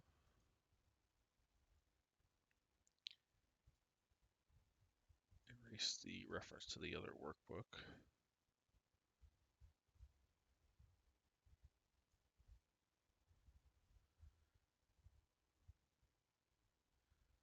Equal to C5.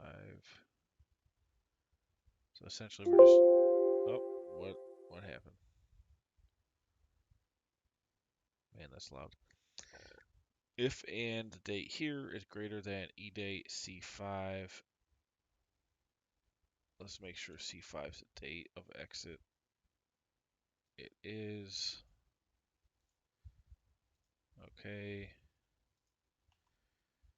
If it's greater than the date of exit, minus 11, so it's going trailing 12 months from that, then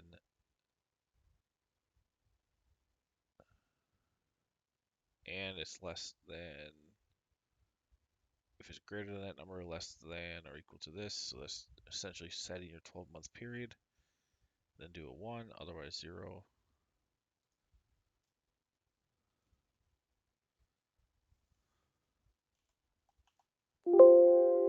Okay, what? Oh, whoops. This should need to be there. This doesn't need to be there because it's one word. There we go. So when we drag this over, you can see now, look at only those 12 months populate a 1, and that's the dynamic logic. And then we could say if E4 equals the date of exit, then sum ifs total revenues, which are in kind of close. Our revenues are up a little bit right here. If 220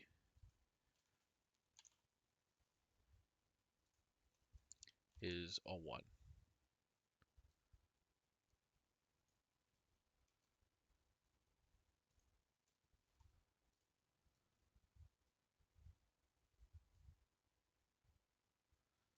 And there's the exit value. Now for here, we just do sum of this. And there we have it. Now if we hit NA here, no exit, there's no exit value. So December, and it's doing, let's say it's usually a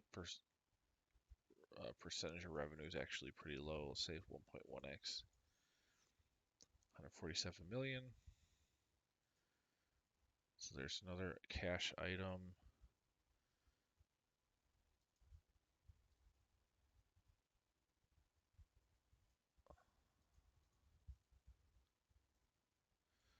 And what else do we want here? We've got EBITDA, debt service, capex, depreciation, proceeds from exit, actually purchase costs of each of the vending machine tranches. 1, 2, 1, 2, 1, 2. These could just be top and double bottom as well.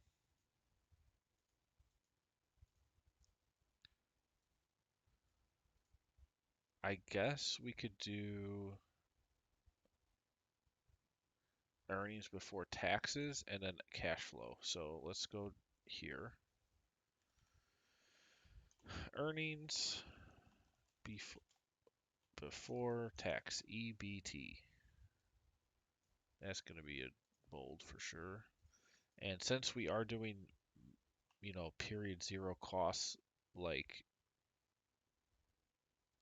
what do we have up here? Operating deployment costs. We're going to go just start here, total revenue minus total OpEx, and then earnings before taxes. So we want to go minus interest. We don't care about principal, repayments, none of that. Um, we don't care about CapEx items as far as taxes go. Depreciation we subtract out, so there we're pulling in our depreciation. And we could throw it. So we're going to add in the exit from business. And then we don't do the purchase cost because that's what the depreciation is doing, is this. So you can't double count that as an expense. Okay. So there's your earnings before taxes. Now, one thing I wanted to adjust up here is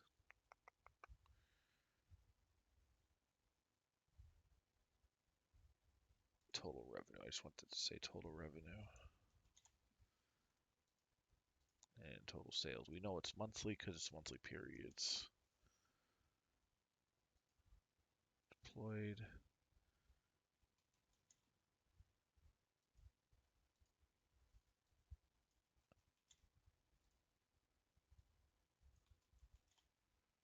Max sales. I'm just getting rid of all the monthly stuff here.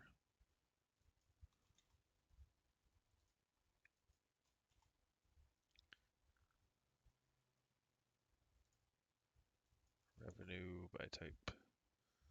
All right, I think we got it all. Let me check.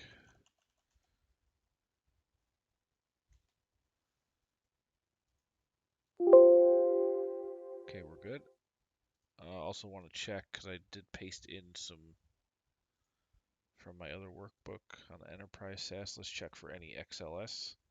This is great if you're ever copying and pasting data between other stuff. You can do cert or find replace, and you want to find .xlxs. Search the whole workbook, hit find.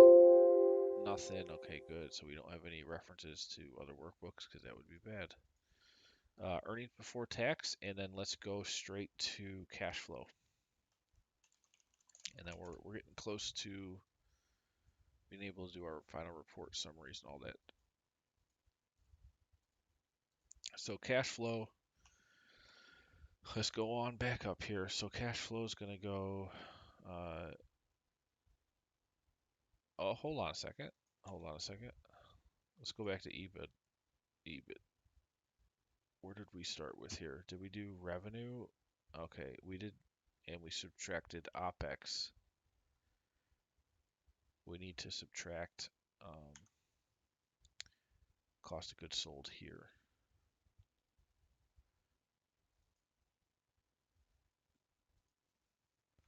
Because that's part of, we're assuming that with a vending machine model, you're buying stuff just in time to get it stocked, so there's no offset of inventory. It's just you buy it. Usually you're going to be updating potentially twice a week, but usually, every week or two you're going to be refilling these things. So the cost of goods sold is going to happen in the month of the sale. All right. So now we go to cash flow. So let's go total revenue minus cost of goods sold minus total operating expenses, and hold on, pause a second. Let's check operating expenses, make sure we added up all these. Yes, yes, yes. Okay, good. Anyway, so cash flow minus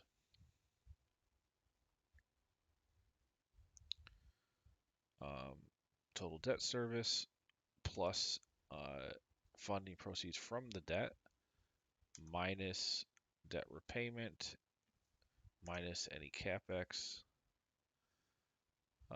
depreciation expense we don't care about, add the sale to business, and then minus purchases of the vending machines. And there is your cash flow.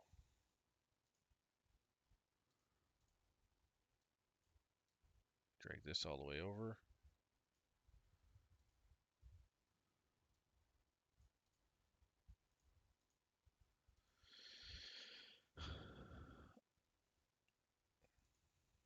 All right, we're just rolling here, cooking with gas. Financial modeling can be boring, but you know people pay lots of money for you to build stuff like this, so that's fun. Where are we? Cash flow. Now I could put earnings before tax. I mean, so we could do this. We could say taxes as a manual input and then net income if you really want to do that. And period zero is not going to have taxes, but these could. So there's just so many variables with taxes. I don't even. I'll put in a slot for it, but I'm not going to actually put logic in for taxes. If you want to account for it, you can. Now this will affect cash flow, so we'll have to update that real quick.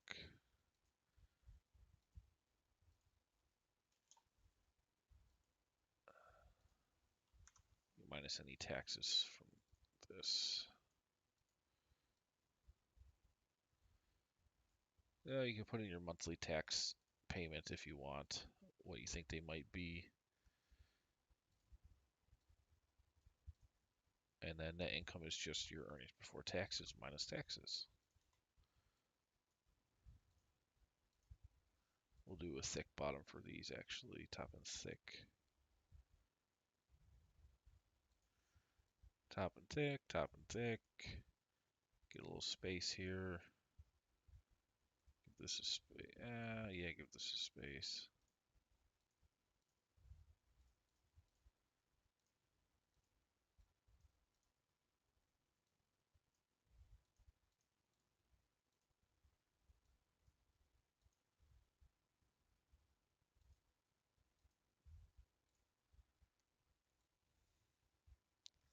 So net income is always going to be different if there's depreciation.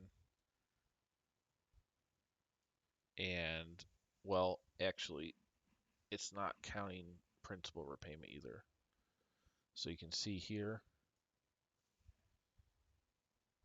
the difference between cash flow and net income is 822, which should be the principal payment for that month, which it is, yeah, 822. Now, if you go back over here, we have depreciation as well. So the principal, now the difference is a whole bunch, 132,000.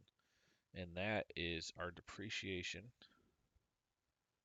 Well, oh, and we've got capex for that month. And then principal's not that much. If we go to the next month, 17,526, that's going to be simply uh, depreciation expense against principal, I'm pretty sure. Yeah, so that's the same.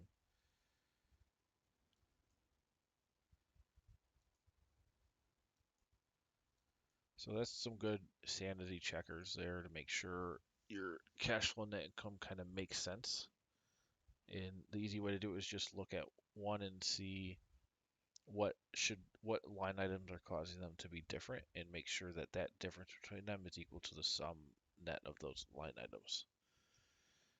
I would definitely suggest doing that when you're figuring out net income and doing any kind of subtotals.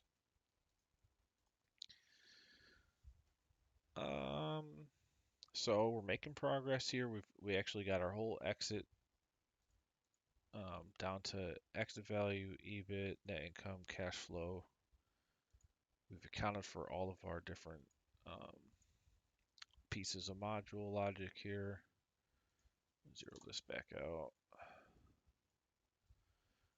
So you should be able to go in and, like, if you're going to start a vending machine business, you should be able to use this to get a rough idea of your initial costs, expected revenues based on all kinds of different seasonalities, max potential sales, waste, average price per unit, three different types of vending machines with all different costs and deployment schedules. Um, I did put in some helper calcs here if you wanted to help calculate your weighted average price per unit of a given vending machine or the weighted average cost of goods sold based on the price and the cost of goods sold per unit averages. Also the waste rate,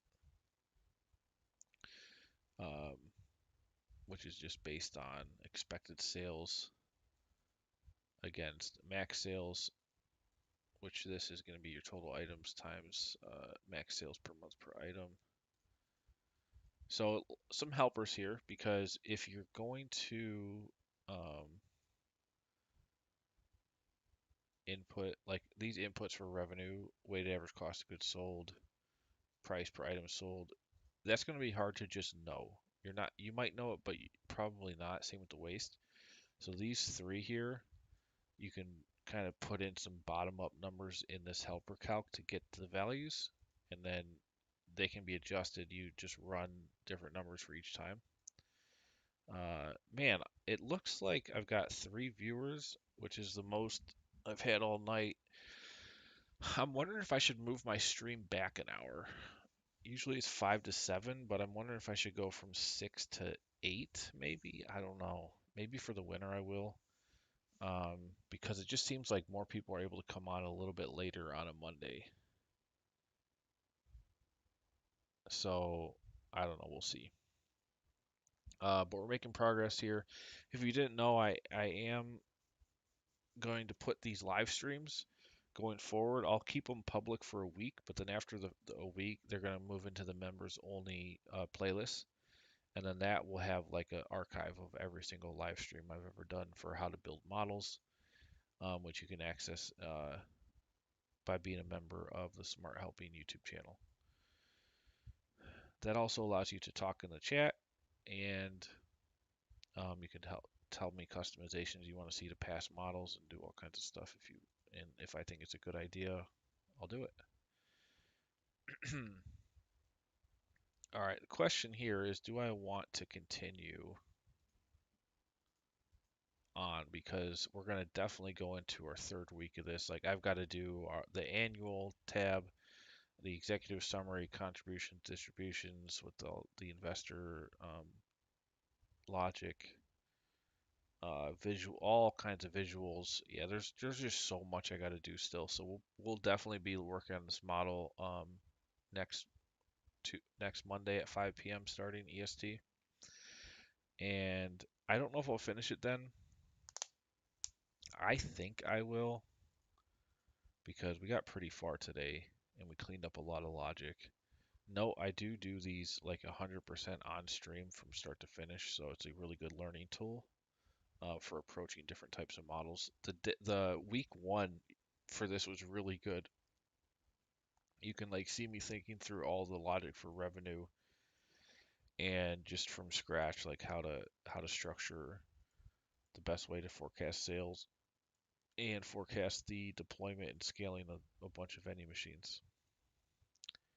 So yeah, I think I'll stop there for now, and I'll see you next week. I'll probably have some videos during the week this week for who knows what. I actually was thinking about streaming during the week as well, like in the mornings to like maybe from like 11 to 3, 11 a.m. Eastern, sometime in there. If I don't know though, like, do I really want to put? That's a lot of time. So, and I don't know what I would even talk about that what for that long. But if I have some ideas for good templates, I will stream during the week. But for sure, every Monday at 5, I will be streaming. All right. See you guys on